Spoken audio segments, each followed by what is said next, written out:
Hey, what's going on guys? John here, and today I wanted to do a video review for the Arkade Blaster. So in this video I'm going to do a demo. I'm going to walk you through the Arkade Blaster, and then I'm going to show you some of the options within the app and just some of the instructions that it comes with.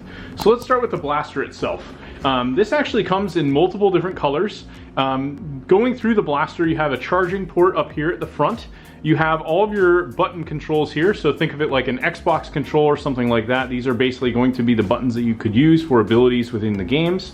You have a top piece here, a rail that you can use to maneuver this, and this is actually a holder that will hold your cell phone. So pretty straightforward here. You have your trigger button here right on the gun itself, and then you also have this large button here on the base, which actually acts as your move forward and back. So it's kind of interesting. On the other side, you have a charging indicator, so this will kind of show you the, what's kind of going on in terms of like connectivity and things like that. You've got your power button up here at the top, and then X, Y, Z here at the front, as well as a joystick here you can use.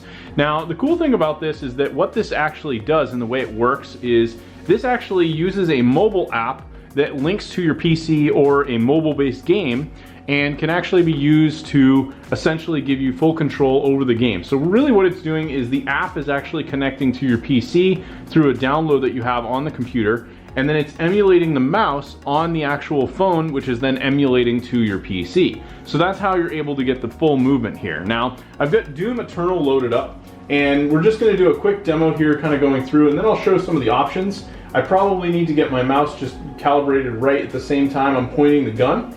And now I can use the forward and all the general movements of the gun. And overall it works fairly well. You can see her moving left to right. I probably need to change or mess with my sensitivity a little bit. But overall I'm still able to use all the functions. I could easily play this game and run through probably most of the campaign without too much of a problem. And then I could just use any of the hot buttons or anything like that to get the full effect. So I actually am really impressed with this now that I've had some time to play with it. Initially when I was first using it, I had a little bit of problems just due to the fact that the Bluetooth connectivity was a little bit spotty, but overall I was eventually able to get this to go. There's a full guide here that really walks you through all the steps, both for mobile, PC gaming, and then they have what they call 360 mode, so you can kind of have your phone connected and you could be spinning your gun with you and looking at your phone instead of constantly focusing on the screen itself. So that's kind of cool. They go through everything there. There is some other connectivity options, and just jumping into the app itself. The desktop app is pretty simple, but the mobile app is really where it's at. So here you can see I'm connected to my computer. I have different options here for like muting audio, capturing the mouse cursor, changing screen resolution. You can go in and look at all the different games. So here you can see I have options where I could pick PC games, and then they have preloaded configurations for many popular games like Half-Life, Far Cry, Left 4 Dead, Doom, like I've got loaded now.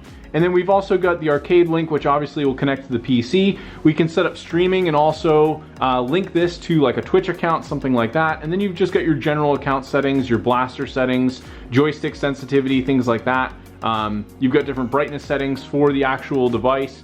So overall, it's fairly in-depth in terms of everything it offers. I think if you're looking for something that's a little bit different, just something maybe cool, I think this would be really good for rail shooters, things like Doom or Quake, anything like that. If you're playing something more competitive like a Counter-Strike, or I play a lot of Hunt Showdown, I think this is probably going to be a little bit difficult to be really accurate with.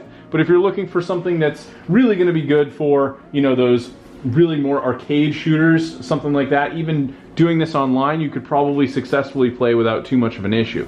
Anyway, thanks for checking out my video review, and hopefully you found this helpful.